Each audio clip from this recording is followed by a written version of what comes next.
Lord Sorimuthu Ayanar மற்றும் அவரது தேவியர்களின் சுருக்கமான வரலாற்றுக் கதை தமிழில்.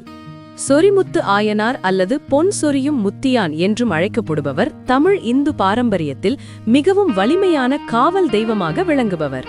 இவர் தர்மசாஸ்தா அல்லது ஐயப்பன் அவர்களின் கிரகஸ்த ஆசிரவ வடிவமாக கருதப்படுகிறார். இடது காலை மடக்கி வலது காலை தொங்கவிட்ட நிலையில் அமர்ந்திருக்கும் இறைவர் தன் தேவியர்களான பூர்ணா மற்றும் புஷ்கலா தேவியர்களுடன் காட்சியளிக்கிறார்.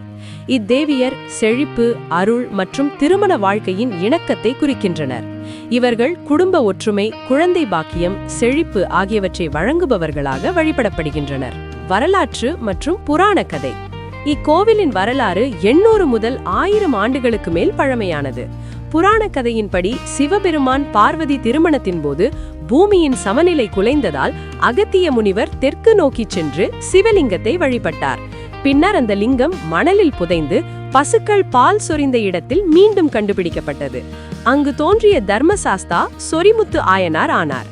தேவர்கள் அவரை பொன்மழை சொரிந்து வழிபட்டதால் பொன் சொரியும் முத்தியான் என பெயர் பெற்றார். மற்றொரு பிரபலமான கதை வட இந்தியாவிலிருந்து வந்த முத்துப்பட்டர், பின்னர் பட்டவராயன் என அழைக்கப்பட்டவர் 2 பெண்களான பொம்மக்கா மற்றும் திம்மக்காவை மணந்து மாடுகளை பாதுகாத்து வீரமரணம் அடைந்தார். அவரது தேவியர்களும் சத்தியுடன் உயிர் துறந்தனர். இவர்கள் சொரிமுத்து ஆயனாருடன் தனி சன்னதியில் வழிபடப்படுகின்றனர். ஆனால் முதன்மை தேவியர் பூர்ணா, புஷ்கலாதான். இது ஐயப்பனின் 6 படை வீடுகளில் முதன்மையானது என்று நம்பப்படுகிறது. இளம் வயதில் ஐயப்பன் இங்கு வந்து போர்க்கலைகள் கற்றதாகவும் கூறப்படுகிறது. இதனால் சபரிமலை யாத்திரை தொடங்கும் பக்தர்கள் இங்கு முதலில் மானை அணிந்து செல்வது வழக்கம். கோவில் அமைவிடம்.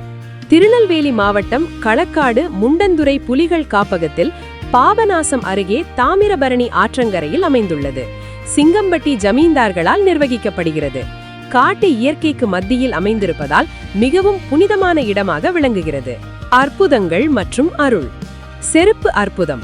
பட்டவராயன் சன்னதியில் பக்தர்கள் செருப்பு காணிக்கையாக செலுத்துவர்.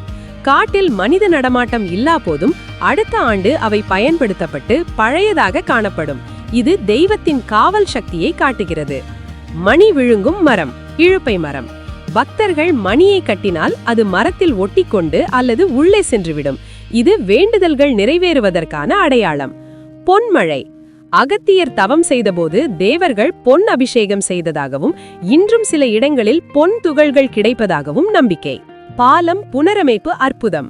சமீபத்தில் அருள் வந்து பக்தரை ஆட்கொண்டு இடிந்த பாலத்தை மீண்டும் கட்டுவித்தது என்று நம்பப்படுகிறது. ஆசீர்வாதங்கள். திருமண ஒற்றுமை, குழந்தை பாக்கியம், கால்நடைகள் நலம், பயண பாதுகாப்பு, வழக்கு வெற்றி, செழிப்பு, தீய சக்திகளிலிருந்து காப்பு ஆகியவற்றை வழங்குபவர்.